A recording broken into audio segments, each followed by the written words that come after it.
van ram chan chin ka don sangi ni tin mai hian ka pan zela amun ro pui moi na ai chuan i sua mel bu hlan ka chak i sua mel ka bu hun chuan hian ka thon thu ka kila i sua mel ka bu huna ka chin ni tui ya chu hula i sua mel ka bu huna lung khap mei lo vin ka lamang i sua mel ka bu huna du dani ka lam toan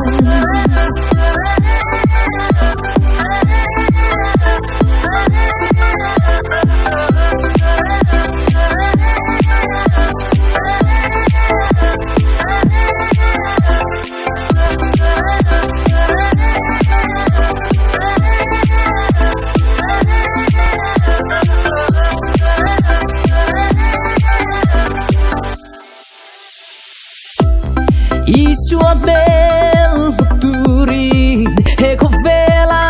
ka om chungin adu dana nungin abangai tu ka shil zelang satuan khua avar hunin isua mel ka bua isua mel ka buhura ka ching mi tui ha chukula